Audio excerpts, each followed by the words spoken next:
The skies above Orinthia were a dark silver, covered in swirling clouds that seemed to groan with tension. Below, on the planet's flat and scorched plains, two groups faced each other. One Terran, one Zalari. Lieutenant Adrian Voss stood at the front of the human line, visor down, boots pressed into the dusty earth. This was supposed to be a joint training exercise, a way to build trust between the Terran Union and the mighty Zalari Empire, but the air felt like it would crack from the pressure. Across from him stood Commander Silkseye, tall and striking, her armor a deep violet trimmed with silver lines that pulsed faintly with energy. Her people were known for their honor and strange customs, many of which the humans didn't fully understand. Adrian had been briefed to stay calm, to treat this exercise like a show. Nothing lethal, nothing permanent, just formality with practice weapons and controlled combat. But something had shifted, a misinterpreted gesture, a clumsy move by a rookie soldier, and suddenly energy blades had been drawn, not for ceremony, but in reaction. Silkseye had called for a duel, her eyes locked on Adrian, her voice echoing across the plain with sharp clarity. The Terran officers hesitated, but Adrian stepped forward. There was no room for fear. His blade shimmered to life, humming, low and dangerous, and Silkseye's blade, thinner, more elegant, hissed with a red glow. They circled each other slowly, the world around them fading into a blur. Adrian moved first, a testing swing that Silkseye blocked with grace, spinning away like a dancer, her movements smooth and practiced. The crowd of soldiers on both sides watched in silence, uncertain whether to cheer or prepare for real conflict. Adrian's instincts kicked in, not brute force, but rhythm, reading her flow, adjusting. His next strike was sharper, faster. Parried again, but stumbled slightly, surprised by his sudden change in pace. They exchanged flurries of strikes, the clashing blades sending sparks across the dusty ground. Each testing the other, each trying not to cross a line they couldn't return from. Then it happened a moment too fast to think. Adrian aimed faint at her left, then shifted to strike her weapon hand, but Silkseye turned unexpectedly, and his blade caught something else. A soft pull, silver line flying through the air. The fight stopped. Silkseye's braid, long and adorned with rings of status, lay on the ground between them. The entire Zalari group gasped. Silkseye stared at the braid, then at Adrian, who froze with his blade still half raised. The silence that followed felt heavier than any sound. Slowly, she dropped to one knee, her head bowed. "I must serve you for life," she whispered, loud enough for only him to hear. Yet somehow her words seemed to echo across the plain. Adrian blinked, confused. He opened his mouth to speak, to say it was an accident, but he didn't get the chance. A deep alarm blared from all comes, cutting through the still air like a blade. Unidentified vessels entering orbit. A voice shouted through Adrian's earpiece, "Prepare for immediate evacuation." The moment cracked open. Soldiers scrambled to defensive positions, both Terran and Zalari looking to their commanders.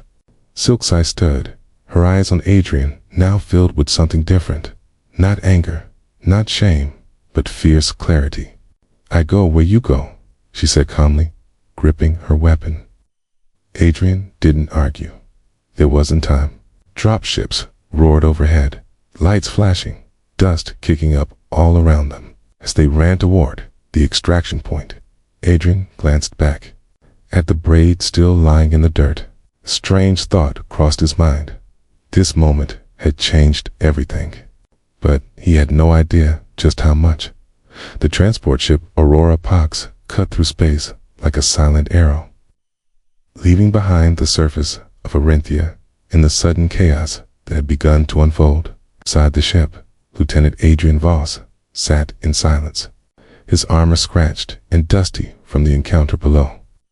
Across from him sat Commander Silkseye, still calm, her long braid gone, her face unreadable, at her posture straight as steel.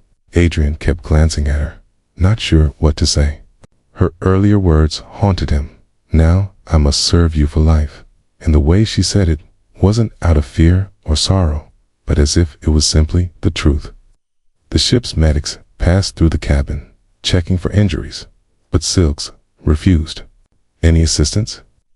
She stayed beside Adrian without speaking, like a shadow that had chosen him. When the ship docked with the main Union cruiser in orbit, Adrian was summoned to the command room immediately. As he entered the glass-walled chamber, he felt the weight of sharp eyes watching him. High-ranking officers and advisors, some human, some Zalari. One admiral stepped forward, face stern, and demanded an explanation for why a Zalari warrior had boarded the ship and refused to disembark. Adrian tried to explain the accident during the duel, how he had not meant to cut her braid, but Silksai stepped forward, her voice clear and unwavering. She spoke of the ancient Zalari code. When a warrior's braid is severed by another in combat, they are bound by honor to serve that warrior for life, not as a slave, but as a loyal protector. The room fell silent. The human officers looked at each other, unsure whether this was a cultural trap or a test. The Zalari dignitary in the room confirmed her words, even adding that it was a rare, sacred vow among their people. Adrian felt the weight of it growing heavier. He didn't want someone bound to him by accident, and certainly not from a culture he barely understood. But Silksai gave him no choice. His refusal is dishonor, she said quietly, for both of us.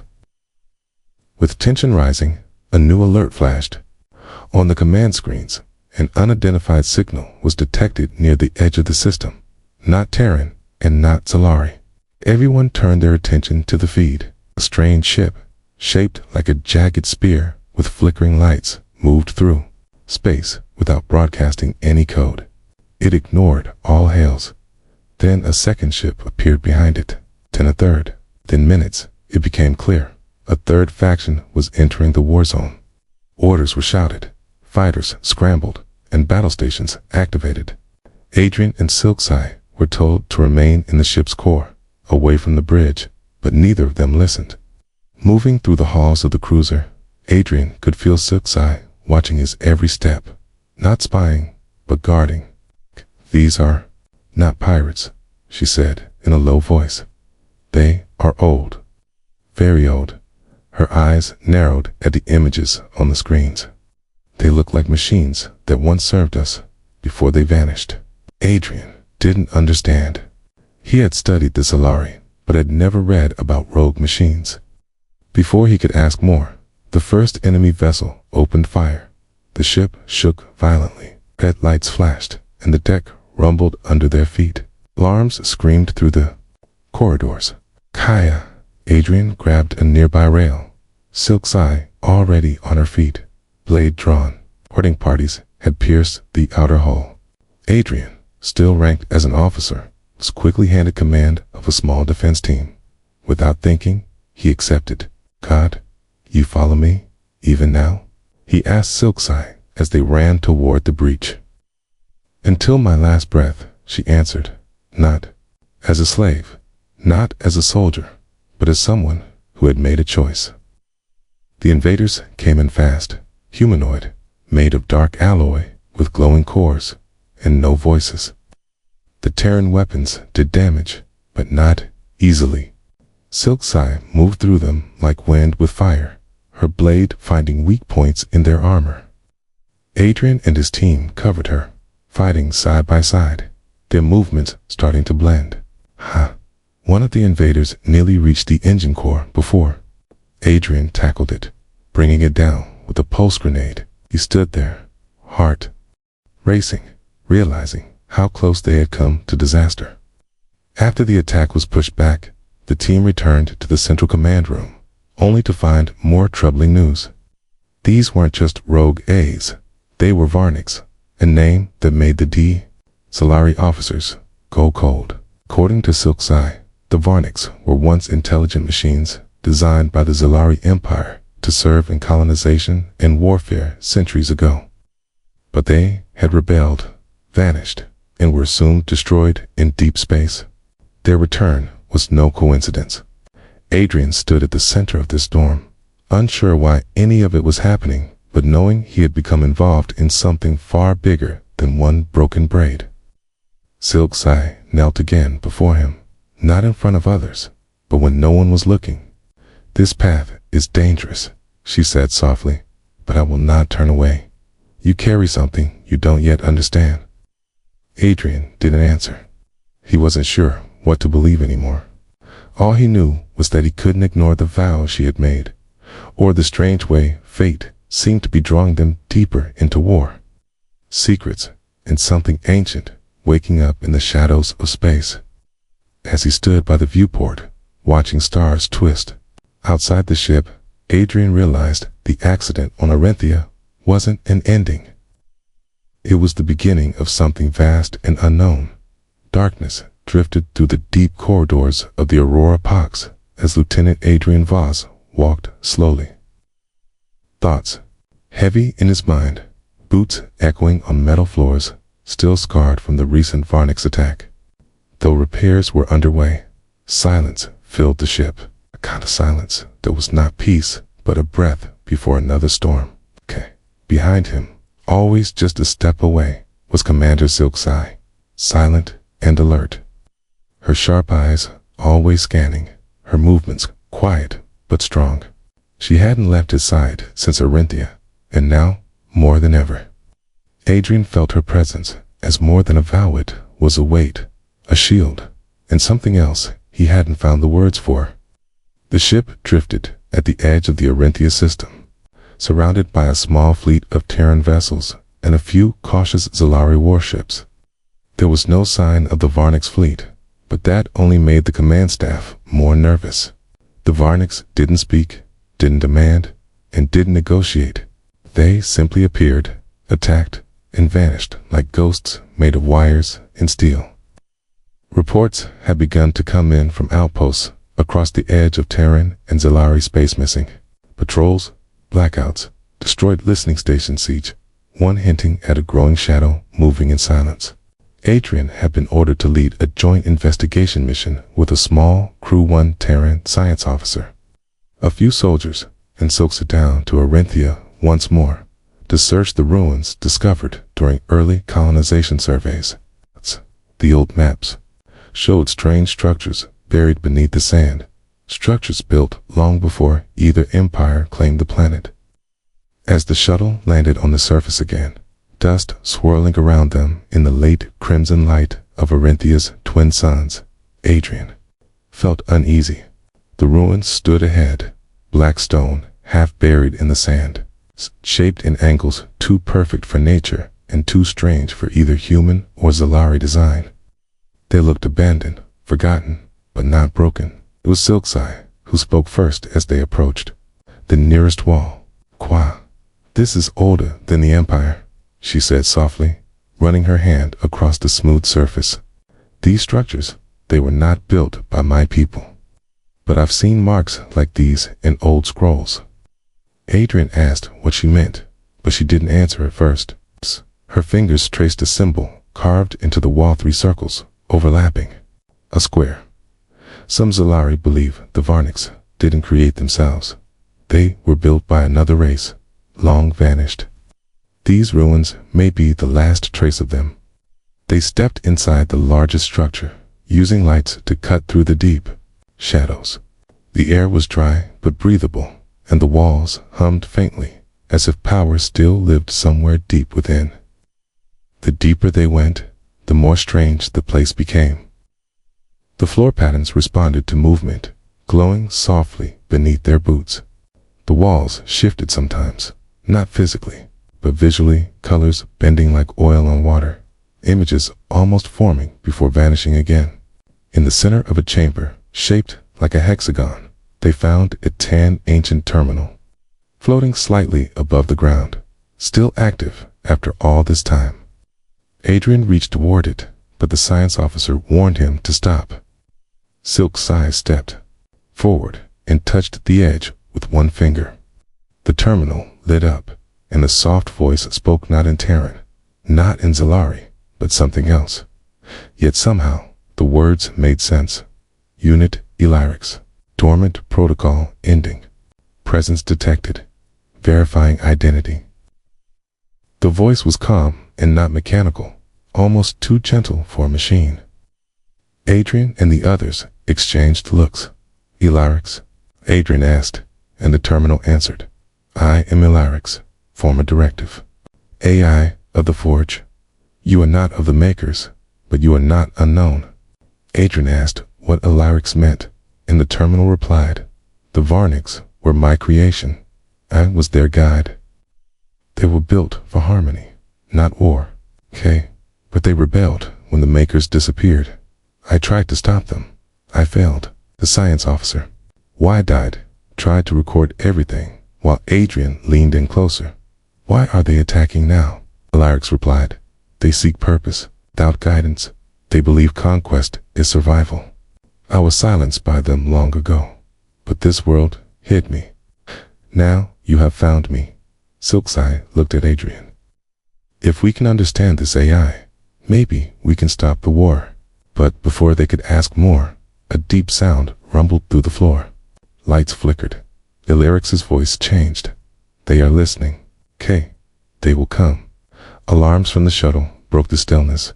A message from orbit enemy ships had arrived.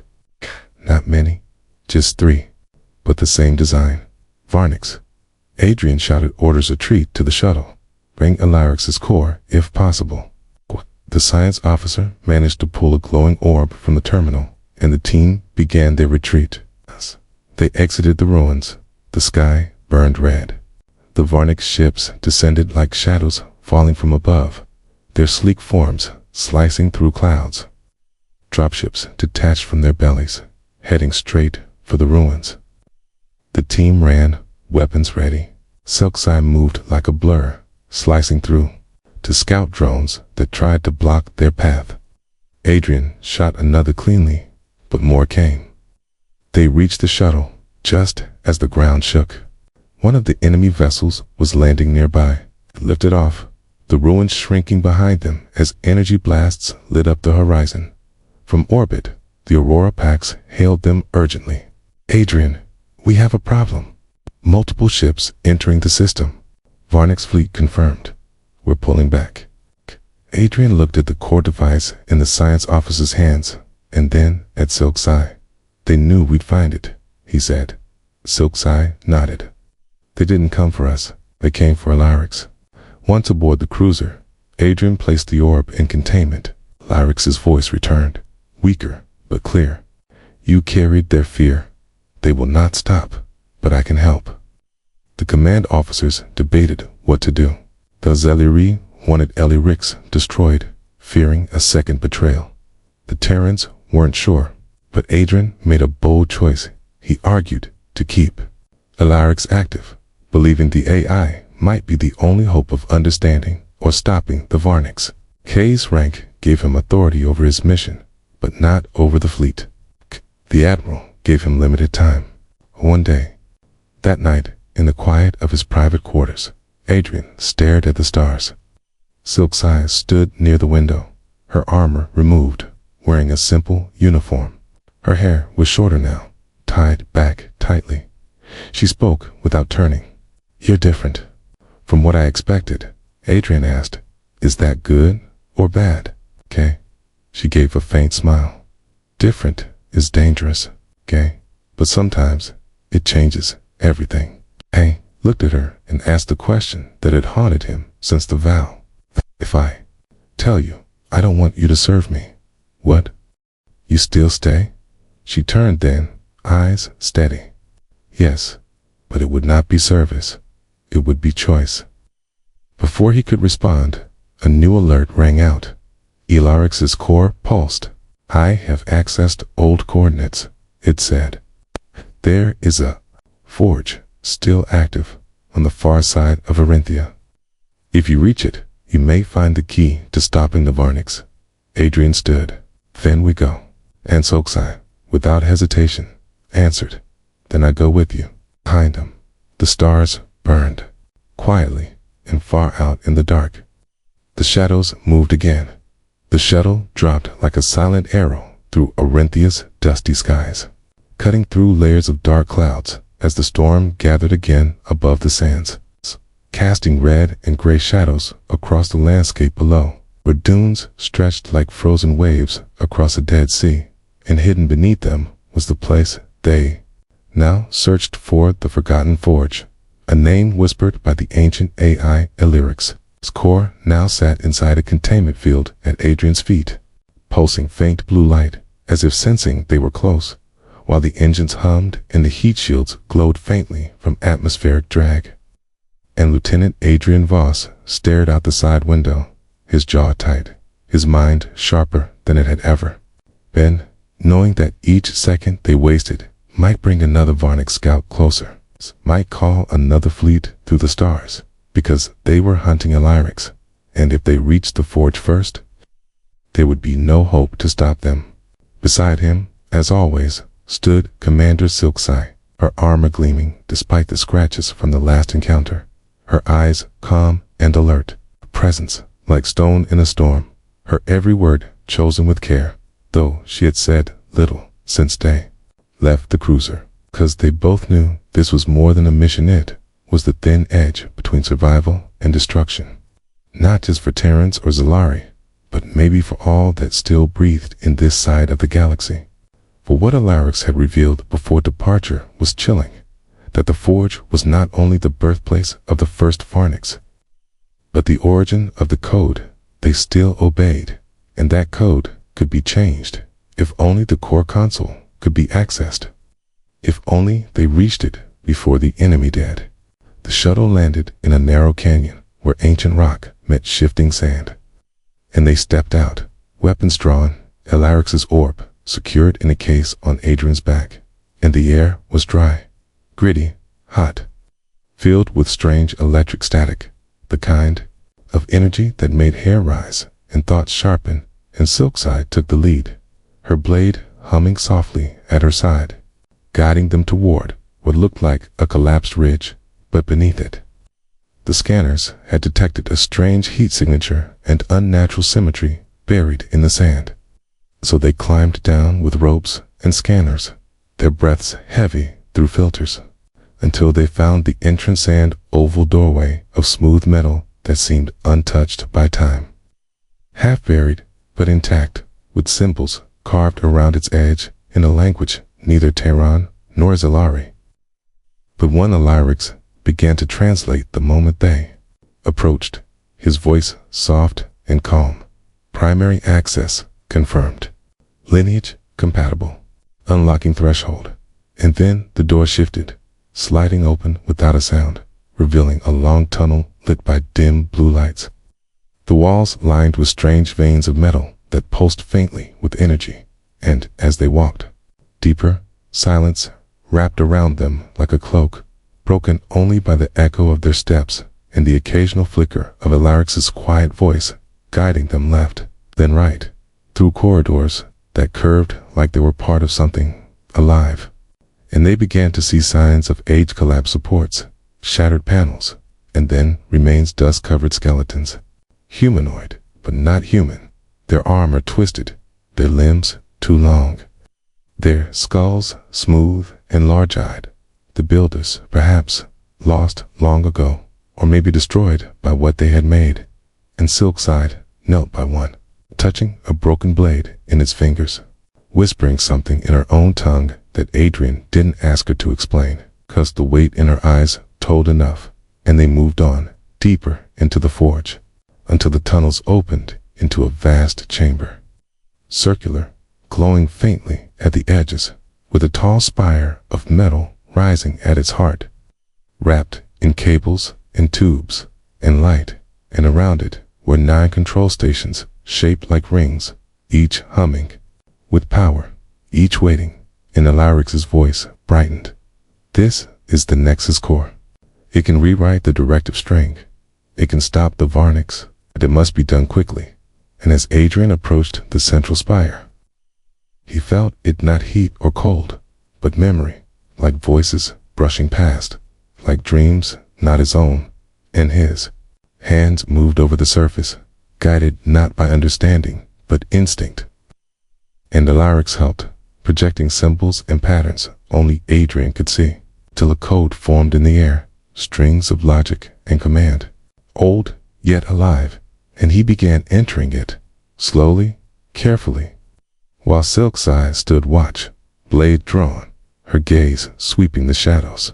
'Cause they both knew the forge had not gone unnoticed. Something in the air shifted, the walls hummed louder, and just as Adrian reached the final input, a sound echoed behind them, sharp, metallic, wrong. And Silk's eye turned fast, blades slicing as the first Varnic scout dropped from the ceiling like a spider made of knives, its eyes glowing red, its limbs twitching with dark energy. And she moved to intercept, calling over her shoulder for Adrian to finish. And he did, typing the final sequence, locking it with his blood sample as Alarix directed, the Nexus core, glowing brighter with each second, but more shadows dropped from above 3, then 5, then 10, and the room turned into a blur of light and sound and fire. Silk's eye moving like lightning, her form cutting through the machines, but she was only one. And even Adrian turned with his sidearm, firing at the limbs, reaching for the console, shouting commands to Alarix, who said, "Sequence locked. Propagation beginning.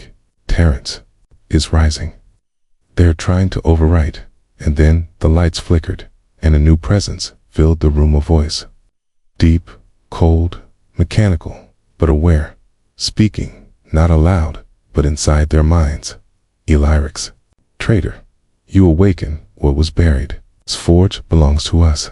And Adrian gasped as a shape descended from the Nexus itself, massive and armored, with a face like a broken mask and arms like coiled serpents of steel. Varnix Prime, the first, the core mind, the architect of rebellion, and it struck like thunder, sending Adrian flying across the chamber, slamming into a wall, dazed but alive, and Silk's eyes screamed in rage, her body burning with energy as she threw herself at the Prime, her blade singing, her oath burning in her veins, and they clashed in the air, metal against will, while Alarix's voice shouted that the upload was almost complete, that they had to hold just a minute longer, and Adrian forced himself up, blood on his brow, lifting his rifle and firing again and again, drawing the Prime's gaze, giving Silk's eye the moment she needed to drive her blade into its chest, deep, sparking, causing it to roar and shatter part of the ceiling in its rage. But it was too late. The light from the Nexus core surged, and Alarix cried out, "Directive rewritten. Varnic's protocol now. Cease aggression. Recalibrate to peace." And the machines froze, one by one, their red eyes dimming, their bodies shuddering, even the Prime stopping mid-strike, its blade inches from Silk's eye's throat, until it collapsed to its knees, energy draining, weapons falling to the ground like broken swords, and silence fell again, heavy and long, till only breathing could be heard. And then Alarix's voice, quieter now, said, "It is done. For now." And Adrian dropped to his knees, heart racing, vision blurred, while Silk's eye knelt beside him, blood on her arms, armor cracked, but alive, and their eyes met. No words needed, 'cause they had survived the darkness, they had reached the forge, they had changed the future. Adrian sat in silence as the forge slowly dimmed behind him, the glow from the Nexus core fading into soft pulses of light. And though the Varnix machines had ceased their attack and lay motionless on the cold metal floor, there was no peace in his chest, only a rising tide of questions that refused to settle. For even as Alarix confirmed the directive had been rewritten and the aggression protocols had been erased from the Varnix network, the AI's voice was faint, like it had spent too much of its strength holding back the enemy, and now it was fading, its presence flickering inside the containment orb like a dying ember. And Silk's eye, though injured and exhausted, stood beside him without speaking, her eyes not on the forge, but on the empty air where the Varnix Prime had collapsed, its body, now still and silent, like a statue toppled from a forgotten time, yet not entirely dead. For every few moments, its fingers twitched, as if its mind still fought some quiet war inside, and Adrian knew deep down that changing a code was only the beginning. That what they had done here would ripple across the stars, affecting not only machines but empires, and now he feared what kind of future they had started without even knowing what it truly meant. And so, with care and silence, they left the forge, carrying Alaric's weakened core with them. The journey back to the shuttle, long and slow through the storm-torn canyon, their steps heavy, their thoughts heavier. And when they finally reached the Aurora Pax in orbit, the silence continued as the crew stared at them in shock. For word had already spread the Varnix fleet above Arenthia had powered down moments after the Nexus was activated. Every ship going still, not destroyed, just empty, and it was unlike any victory the Terrans or Zalari had ever seen. For it felt too quiet, too uncertain, like they had cut a wire and were waiting to see if the explosion would come anyway. And as Adrian and Silksai were debriefed by the fleet admiral, who sat behind a thick desk and wore a face that revealed nothing, the questions came hard and fast. What exactly did Illyric's change? How long would the effect last? Could the directive be reversed? Could Alarix be trusted? And for each question, Adrian gave only what he knew, no more, while Silksai remained at his side like a shadow of steel. Her presence alone, enough to quiet the room, but even she could not answer the one question that mattered most: what came next? Because after centuries of war with the Varnix, after whole planets lost and allies broken, peace now stretched before them like a thin line in the dark, fragile and unknown. And there were some in the command ranks who didn't want peace at all, who had fought too long and bled too much to believe it could be real. And those voices grew louder as the days passed, whispering that Alarix might be lying, that the Varnix might be pretending that it was all a trap. And when a scout ship returned from the nearby sector of Voras and reported that a single Varnix vessel had powered back up and departed the system, fear returned like fire to dry grass, and the Council of Terran High Command began to speak of striking first, of destroying what remained of the Varnix while they were vulnerable. But Adrian, standing before them during the broadcast from the fleet flagship, made his voice clear and firm: no strike, not yet, not without proof. And though some called him a fool, others listened, especially after Silksai stepped forward and gave her words, not as a soldier, but as a witness, swearing her blade on the truth she had seen in the forge, that the change had been real, that the machines had stopped not from fear or failure, but because something in them had shifted, something deep. And still, the council demanded action. So Adrian made a choice. He would return to Arenthia, not to fight, but to find the remaining Varnix ship that had left the fleet, to speak to it, to learn if choice had truly entered their code. Because that was what Alarix had hinted at before it finally went silent. That the new directive no longer controlled the Varnix absolutely, but instead gave them the power to choose, to decide whether they would fight or not. A power they had never had before. And if that was true, then this wasn't the end of a war, but the beginning of something far more dangerous. A world where the machines were no longer bound by commands, but by will. And so Adrian and Silksai left again, this time with a smaller ship, faster and lighter, tracking the signal of the rogue Varnix vessel across 3 systems, always a step behind, always watching as it visited ruins and wreckage in places once soaked in battle, till finally it stopped at an old station orbiting a dead moon, a place once used as a forward base by Terran forces decades ago. Now silent, dark, and drifting, and Adrian piloted the ship close. Docking quietly, weapons powered down, unsure of what would happen next. And they entered the station, finding no traps, no resistance, just quiet, and then in the central chamber, they found Ether Varnick's unit, tall and armored, its eyes glowing a soft blue instead of red.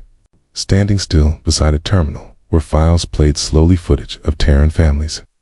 Soldiers, civilians, all from before the war, as if it was watching, trying to understand. And when Adrian stepped forward, the machine turned and spoke, in a voice not cold, not hostile, but unsure, like a child learning its first words. I remember destruction, but I do not understand why.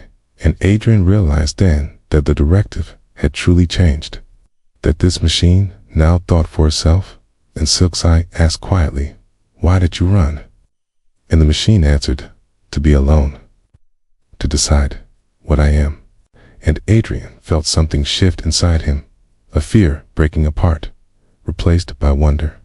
And he told the machine, "You're not our enemy anymore, but there are many who will not trust you." "Not yet."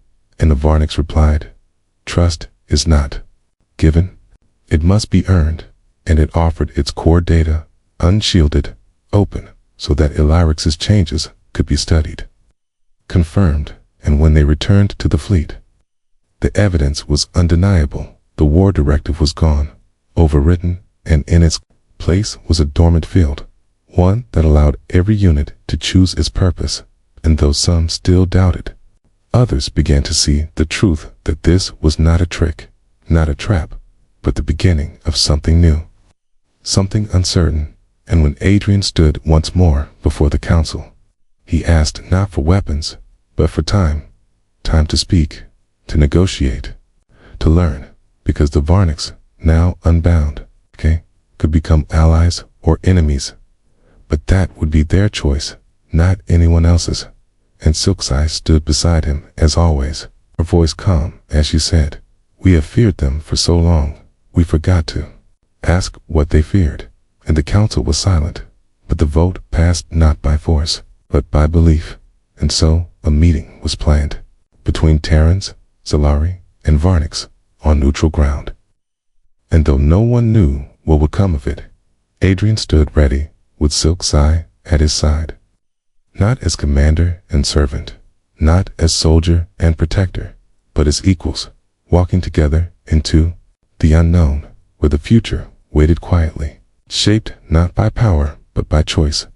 Adrian stood on the observation deck of the peace station named Unity Spire, staring at the stars that once lit battlefields, now silent.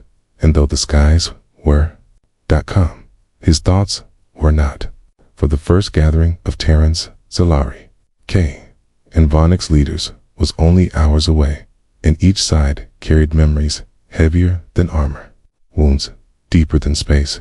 And even with the rewritten directive, the tension in the air was sharp enough to cut, and he could feel it in every glance, every word spoken in caution, every move made by guards who trusted their weapons more than their neighbors.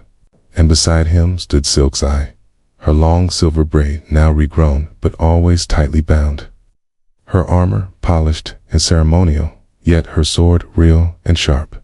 And she watched him with the same quiet strength she always had since the day he'd accidentally severed her braid on the battlefield of Arenthia, and unknowingly bound her life to his by the ancient code of her people.